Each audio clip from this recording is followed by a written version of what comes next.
You're listening to the Changing Normal podcast, where we strive to outdo the old normal and reject the new normal. And now your hosts, Owen, Dan, and Ben. Hello, everyone, and welcome to the Changing Normal podcast. And this is episode 17. It's August the 25th. And you're getting a solo cast tonight because my co-hosts are both either sick or taking care of sick people. So they could not be on, and it was kind of last minute. So I decided I'm just going to run with this and try to do something on my own, which is always interesting. So it'll probably be a shorter show than usual, but hopefully there's still some value for you to get out of it.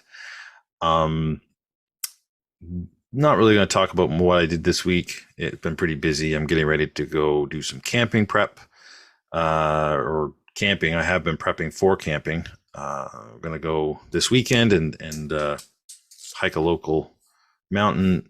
And I say local, it's not that local, but yeah, so just getting some things gathered together and all very last minute, but that's all right. It'll all work out good. So that's about all I've been doing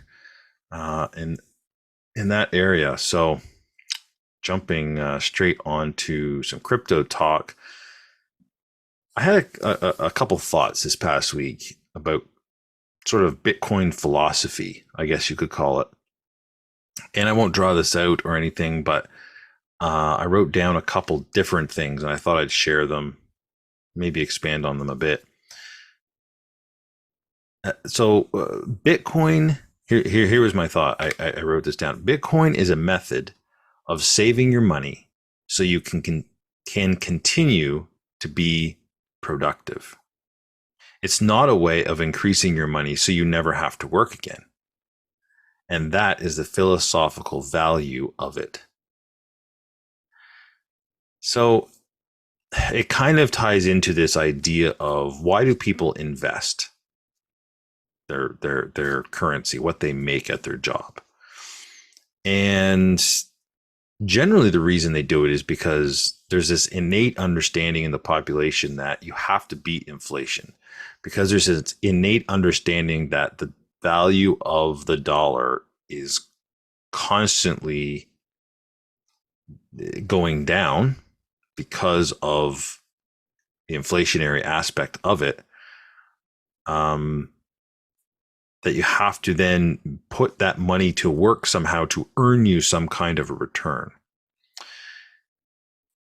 And I think this affects our perception of work in many ways. And that, okay, so let me just explain this. So what is work? Well, I mean, we have jobs and we call that work. And I mean, I'm not, obviously that's what I'm speaking of. I'm not speaking of, the act of moving mass from one location to another. That would be a more scientific definition, but that's not what I'm speaking of. And you've probably heard us talk on the show about something called life force. And that's got a couple different terms that you can use, but life force basically means our time.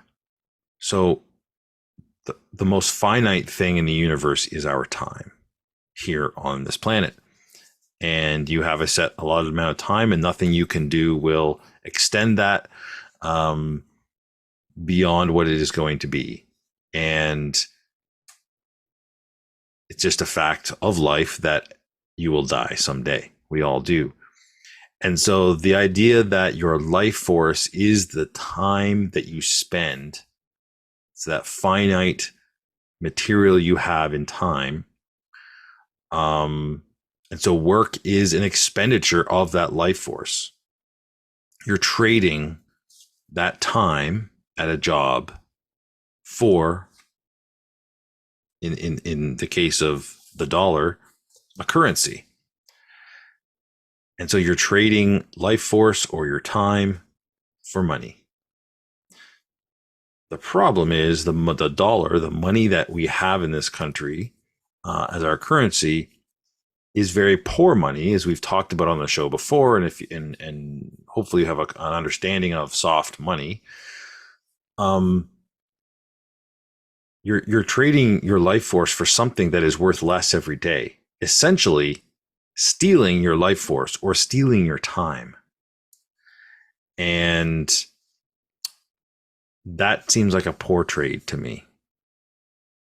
So the idea is that you must invest your money in order to somehow try and beat that loss of value, which in turn is causing the time that you have on Earth to be worth less, if you kind of want to phrase it that way.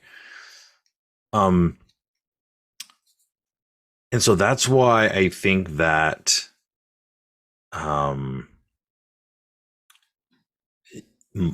that's why I think it's so important that money and your savings should be some sort of immutable commodity that doesn't depreciate. So in a sense, it's almost like a money that is sound, a money that is hard, a money that doesn't depreciate through inflation is almost like the ability to bank, excuse me, bank our time. In a sense, it's almost up in the ability to put our time in savings and draw upon that later.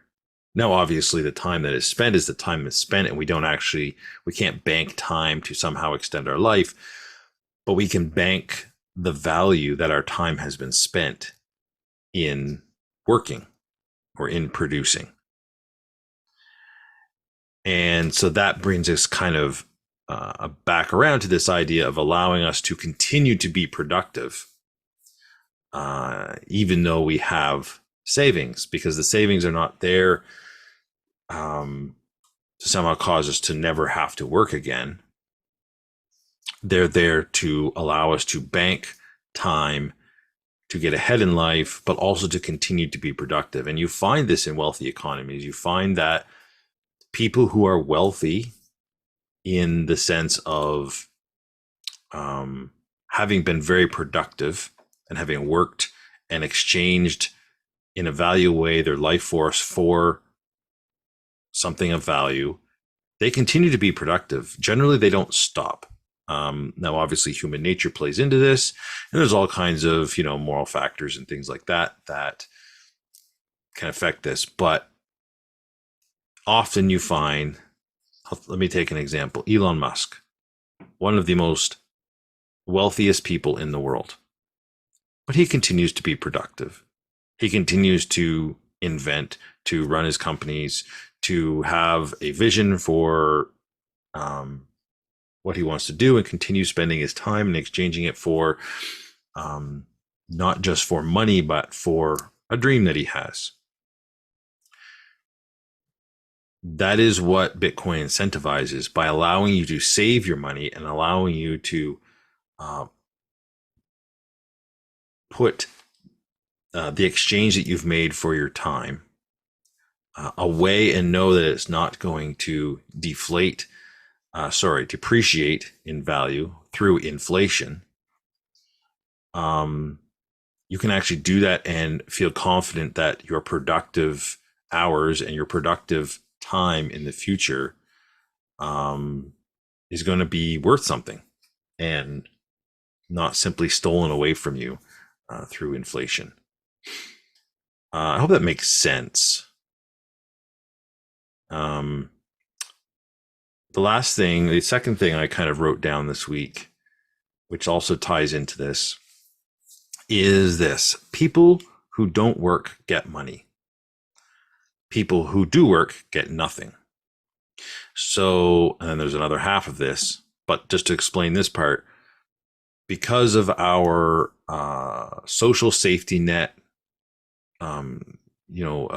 socialism kind of based countries, especially in Canada, which is a pretty socialist country, as far as programs and things like that from the government, people who don't work do get money, whether it's through health, welfare, or things like that.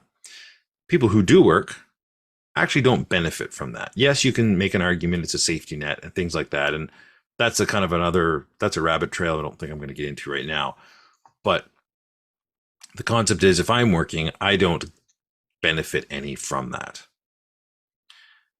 And so because of that, I think that modern economies have divorced the idea of work creating wealth. And the idea that if you work really hard and you exchange that time, that life force for something of value, that you can create wealth and, as we've talked about, continue to be productive while also storing wealth that you've exchanged your time for. But our modern economies, because they're based on getting something for nothing, whether it be through investing or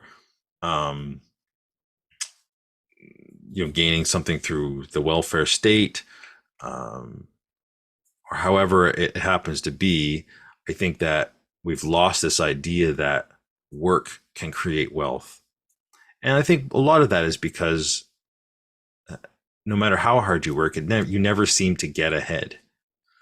And I think that's because the money's not sound, because the money is not sound, because it's constantly being inflated and devalued at a rate that is basically on par or greater to the amount that you can bring in through working. It keeps people subservient to that, day in 9 to 5 job, where people are just trying to keep their heads above water. And that's a special kind of theft. That's a kind of theft that people don't think about. Some people see taxes as theft, and obviously straight up taking your stuff is theft. But people don't necessarily see the inflation of money, of the currency, the loss of value in our currency every day as theft. And so the system that we live in, that we were born into, is a system that's stealing our life force and time from us each and every day. Bitcoin fixes this. Sound money, a hard money fixes this. And that's what we need is immutable commodity as our monetary foundation. So that is the main topic, and we'll move on to, that was the crypto topic, not the main topic. We're going to move on to the main topic now. And I debated a lot about what to talk about because monocasting is hard. I did a show quite a number of years ago now on my own where I just talked. It was just me. And that was hard. So I debated what to talk about on this show, just being me by myself. And ironically enough, I got thinking about what I used to do on my own podcast years ago. And that show was called The Warrior's Ethos. And I talked a lot about, mindset and did talk about homesteading and some other practical things. And then I think, why don't I talk a little bit about the Warrior's Ethos? Because that's not something that we have really talked about at length on the show, and probably something that we should talk more about, actually. And so this isn't going to be an exhaustive discussion by any means. This is going to be very periphery, very, mile high view for sure, and not exhaustive in the points I'm going to make. But I thought that might be an interesting concept just to sort of float out there in a general way. So what is the Warrior's Ethos? Let's talk about what that is. And so first we need to break down sort of the words and define their meanings. Warrior, that's kind of a fairly well-known word. So the meaning of warrior is it's a person engaged or experienced in warfare. And if you want to look at it more broadly, it's, a person engaged in some sort of struggle or conflict. That's a warrior. We talk about warrior, the idea of a warrior in all kinds of different contexts, whether it be, that person who had cancer and they beat it, they're a real warrior. And we talk about, soldiers in battle who literally are warriors in what they're doing. Ethos is a word we don't use as often anymore, or if at all. And so ethos is defined as the disposition or character or fundamental value that's peculiar to a specific person or a specific people, like a culture or some kind of movement. So it's really, ethos almost could be translated as the warrior's character, or the warrior's fundamental values, right? Or the warrior's mindset. And so it's that part of things that I want to focus on a little bit tonight in talking about mindset, because that's what we're really, when we say the warrior's ethos, that's really what we're talking about. It is the warrior's mindset. I'm going to start off with, I got a bunch of quotes in here that I'm going to use to kind of make examples, because they're just great quotes. And sometimes, you just can't say it like other people have said it before. So I'll try to give credit where I know who the author of the quote is. My father would like this because he loves to talk about General Patton and tell stories about him. But General Patton said, if you're going to win any battle, you have to do one thing. You have to make the mind run the body. Never let the body tell the mind what to do. So this is really, I thought that summed up pretty well sort of the concept of mindset, in that your mind has to run the body. If your body runs the mind when you're fatigued and things like that, you're not gonna accomplish what you're trying to accomplish. So your mind needs to be running the game. Your mind needs to be running the body and telling it, listen, this is what we got to do, and this is what we're doing. I don't care how tired you are. This is what we're doing. So I kind of broke things down into 3 points for tonight. I'm just going to touch on each one. I've got a few comments on each one, and that'll be it. But number one, mental preparedness is key to giving yourself an advantage over an opponent. So in mindset, of course, there's the idea of being prepared in your mind, that you need to prepare your mental ability in order to accomplish a task. And so the advantage over an opponent, for it as an example, is both mental and physical.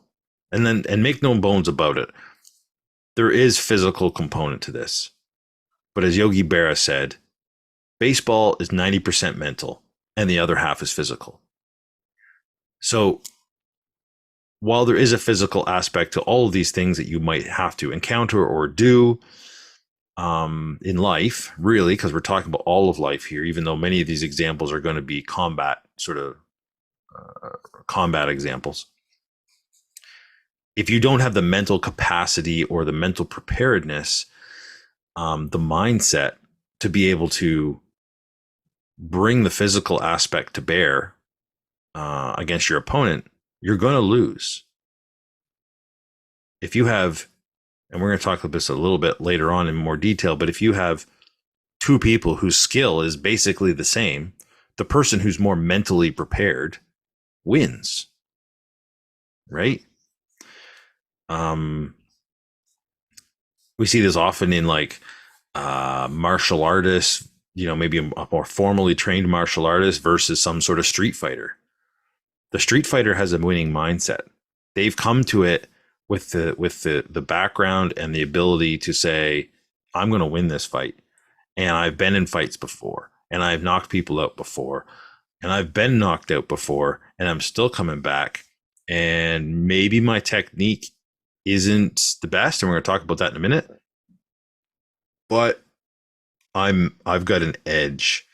I've got an edge that the person maybe who has all kinds of training doesn't quite have, you know? And so it's this idea that the hesitation maybe of not being really prepared for a fight can give you a huge disadvantage. That hesitation, that not being quite sure, not being mentally prepared to throw the punch, because let's face it, violence is generally, even though it's glorified in video games and movies and all that, the reality is society looks down upon violence. It in a civilized society, quote unquote, as people like to say, violence has no place. It's kind of ironic, the amount of violence that we see in culture and pop culture and in media and things like that. But that is still the generally accepted kind of polite society idea that the violence is bad. And so the person prepared to do violence is, going to have the advantage. But getting back to this hesitation idea, I wanted to talk about the OODA loop. You may have heard about the OODA loop. You may not have. OODA, OODA, stands for observe, orient, decide, act. Everybody goes through an OODA loop with almost every action they take in life. And we don't even know this.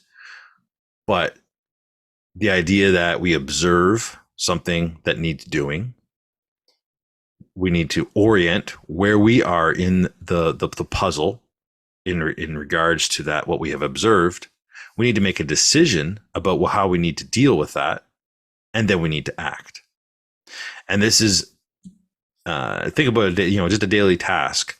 But I'm going to use a fighting example to break it down. But this could apply to a lot of things. So I observe the punch coming towards me. I want to orient myself and know that I am going to get hit by this punch.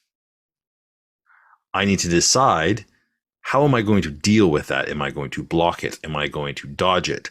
Am I going to, how am I going to decide, make a decision on my observation that I'm going to get hit with this punch? And then I need to act on that decision by doing what I've decided, made a decision on. So that's the OODA loop. And we go through this over and over and over and over and over again. And in a fight, both people are doing that. And if you can disrupt the OODA loop at any time, you have to start the OODA loop again. So if you observe so that the punch is coming, and then you orientate yourself to where you are in relation to that punch, but before you can make a decision, the punch changes direction, or maybe it's a fake and it stops and there's a punch coming from somewhere else. I now have to observe the next thing. I have to observe the punch stopped and another one is coming from a different direction.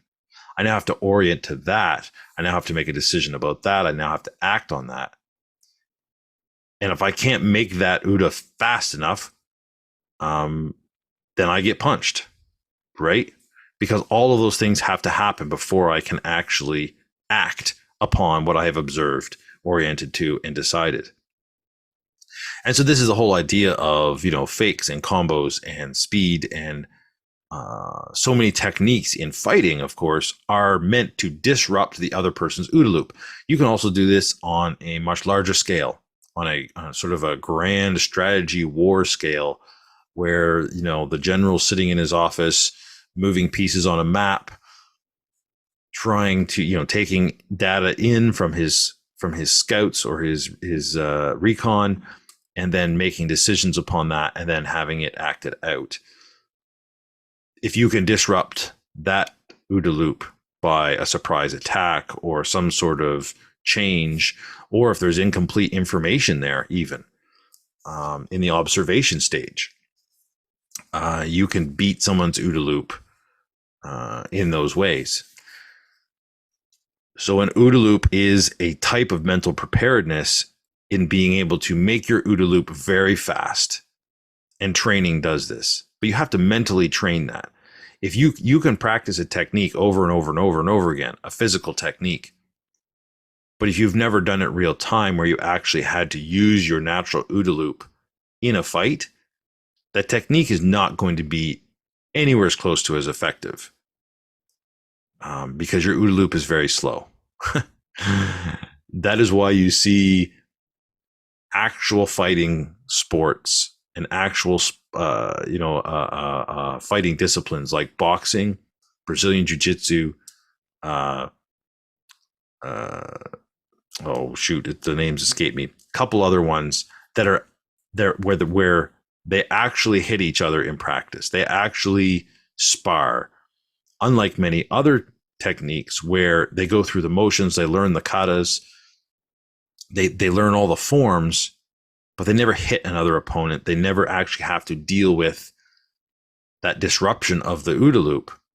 And those, while valuable skills, I'm not denigrating those disciplines, but if you don't use it in real time and you don't actually use it against another opponent who's trying to disrupt your OODA loop, you won't have the mental preparedness, to bring your physical game to actually be effective.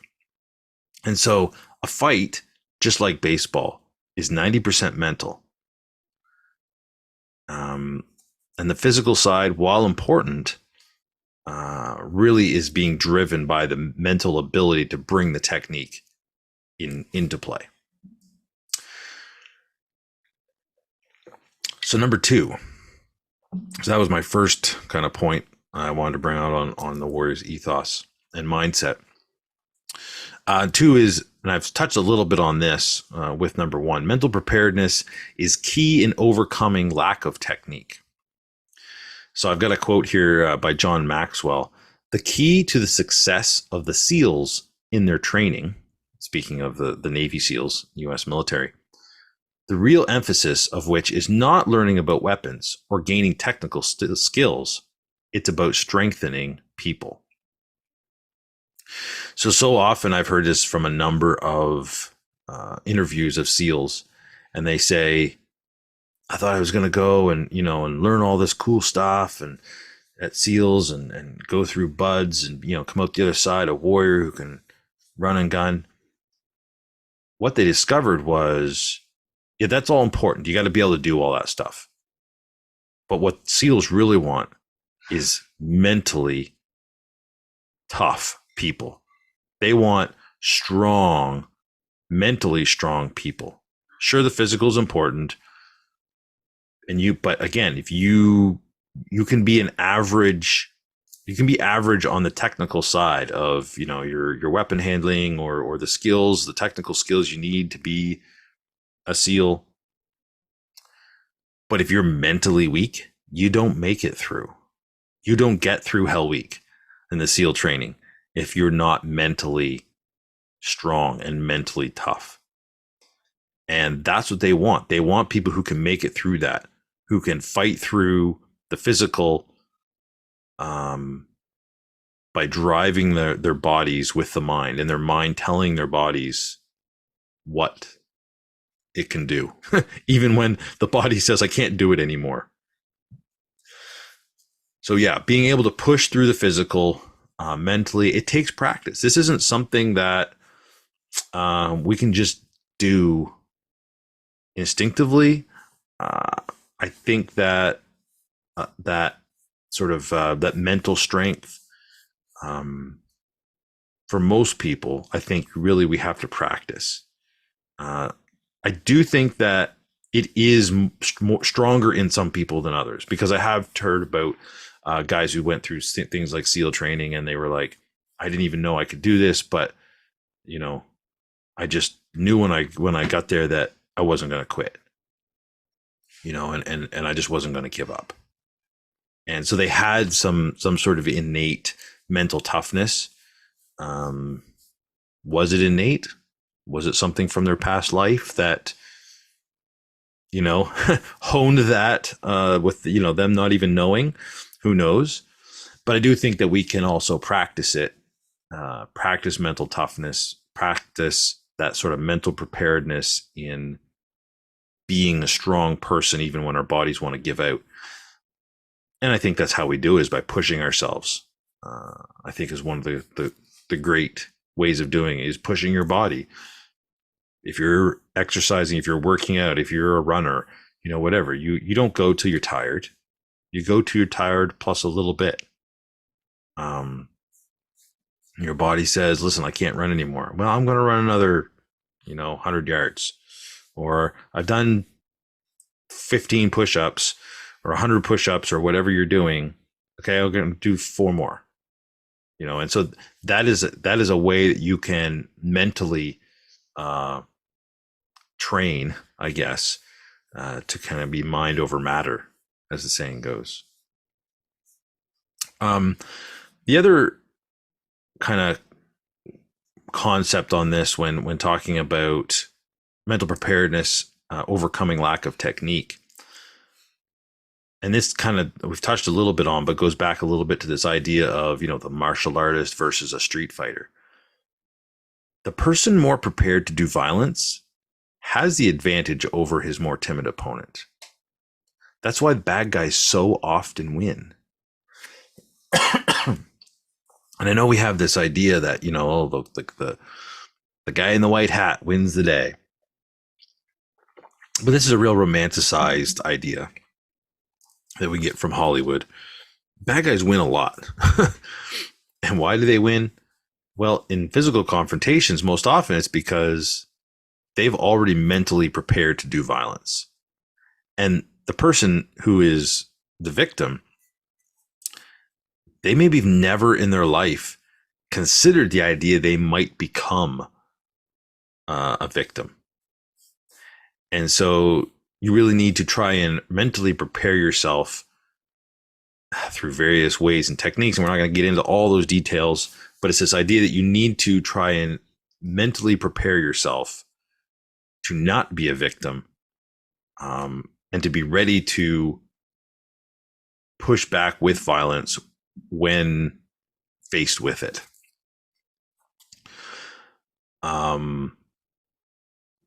And yeah, so often you can see, the bad guy, the street fighter, the gang, they're not great. They're not necessarily great fighters per se. They maybe don't have a black belt in whatever the martial art might be. They're just violent, and they're okay. They've reconciled themselves to using that violence, and that gives them an advantage over someone who maybe is a little more timid, even though they may be very skilled. But if they're timid about enacting that violence, they're more likely than not going to lose. And I think this goes back to what I talked about earlier about martial arts that are actual real combat sports, where they actually hit. It's real time. There's no pulling of blows, or it's all, you learn the timing and the violence that you can bring out, even in a controlled environment, does a lot to help you recognize that you're capable of that, and then be able to bring that out in that situation where you need to use some mental toughness and use that mental technique to bring your physical techniques to bear, and to not simply be overwhelmed by someone who is just more mentally prepared than you. And then finally, we're going to talk a little bit about mental preparedness is key in functioning well under stress. So I've often said that in a stressful situation, people don't rise to the occasion. They're reduced to their training. And if you want to bring your training to its most potential in a stressful situation, then you need to mentally train in a stressful situation. It's easy to go to a gun range and shoot targets and, bang the bullseyes and just be a tack driver with that gun. It's a little bit different when all of a sudden there is someone shooting back. Or there is, something else that is inducing stress. Now, I'm not saying you should go to the range and have someone take pot shots at you while you're shooting, but there are ways to, induce some stress so that you are mentally able to process that stress and still physically perform. And this is why I think from the physical side of it, training properly is so key. Making sure you don't have bad habits, because you're going to fall back into your bad habit when you're under stress. My favorite example of this is in one of David Grossman's books, where he told a story of police officers back in, I forget the date on it, but they were still, it was before they were using semi-automatics. They were still using revolvers, 6-shot revolvers. And he was examining all of these cases where police got into, shootouts with bad guys and were getting shot. And in all these cases where police officers were getting shot, they were getting shot with their hand in their pocket. And they couldn't figure out what was going on. And he went back and analyzed how they were training. And at the range, they would, shoot their gun at target practice. They'd shoot 6 shots. They would dump the cartridges out of the cylinder into their hand, and then put them in their pocket so that they didn't have to then pick the brass up later. But that was how they were training. And then when they would get in an actual real shootout and they were under incredible mental stress, having to return fire while being shot at, they were falling back to their base level of training, and they were unloading their gun into their hand and putting the brass in their pocket, and they were getting shot because it was taking so long, and they weren't having their gun, they weren't dumping the brass and putting more bullets in and getting the gun back in the fight. And so they had to, change the physical training because their mental preparedness wasn't functioning well under that stress. They were falling right back to their base training. So that's an idea of how you need to make sure you train physically properly, because the mental stress that you're going to be under, and the physical stress as well, it causes a drop in ability. And so the physical stress of being shot at, or being under, intense physical exertion, let's say, that causes a drop in mental ability, and you stop thinking. You don't think through so many of the different things that you normally would think through. And so the mental toughness allows you to fight through that and be able to mentally perform and make good decisions under stress, and not necessarily fall back to the very, base level of your training. You can perform those, finer motor skills, for example, and think on the fly and make decisions. But you have to train that in, and you have to put yourself under stress so that your body knows how to deal with it. And that is perishable. That you don't do and have it forever. You have to keep putting yourself under that stress over time in different scenarios so that your body can perform. David Grossman said, in the end, it's not about the hardware. It is about the software. Amateurs talk about hardware or equipment. Professionals talk about software or training and mental readiness. So this idea of mental toughness can be applied to any facet of our lives. And I've talked a lot about, the combat side of things, but it can apply to our health. Mentally tough when faced with, health conditions and the stress of that. Our work, whether it's a physical job, like a job that's very physical and where we may be very tired, but yet still have to make decisions and fight through that tiredness and the mental toughness to work through that physical exhaustion. Or maybe you work a very high stress job and you need to, be able to perform and make decisions, and that quick OODA loop sort of thing at your job. Maybe it's mental toughness in dealing with relationships. Maybe it's an ideological assault from society, from government, or from other people, where they're assaulting your morals or your values, or the beliefs that you hold. And it can be very easy to cave on all of those fronts and just give up. And I think we need to strive to be mentally tough, to not just cave when the going gets tough, to be able to fight through that, to be able to give our best and train our bodies and our mind to be tough in the face of opposition. So what does it mean to be a warrior? Well, being a warrior is not about the act of fighting. It's about being so prepared to face a challenge and believing so strongly in the cause that you're fighting for that you refuse to quit. It's about being willing to push through the pain to accomplish your goal. Make this part of your ethos. So that is the main topic, folks. I hope that was helpful. I hope that put some things kind of in perspective for you. We're not going to do any news tonight. We do have some listener feedback. We got some listener feedback on on Fountain to episode 10. Canadian Farmstead said, "Great show, guys." That was all he said. So that was cool. That was great. It was nice to get some feedback and know that we're doing something right, at least that show. If you'd like to send us some feedback, we would love to hear from you, whether it be questions or comments on the show, or maybe you have something to add. Maybe there's something about the Warriors ethos that you would like to speak to. Maybe you have an example of when you had to use some mental preparedness or mental toughness in your life. You can send that feedback to changingnormal@protonmail.com, or you can mention on our various platforms, whether it be Fountain or YouTube or whatever. But if you want to include it in the show, then send it to the email. That's the easiest place for us to make sure we get it.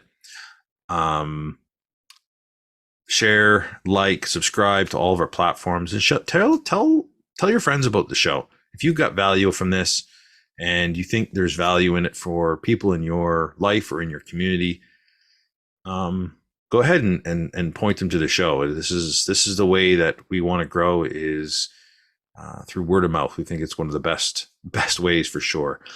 And by liking us and subscribing and all of that on things like Apple Podcast, if you give us 5-star reviews, that really bumps us up in the list of shows, and we'll get some more listens that way, which we're always looking to get, because that's what the show's about, is spreading an ethos that we think is really important for changing the normal in people's lives, to becoming much better than maybe what it's been for quite a long time.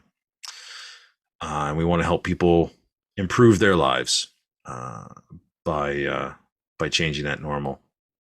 So yeah, check out Fountain. We're kind of pushing that.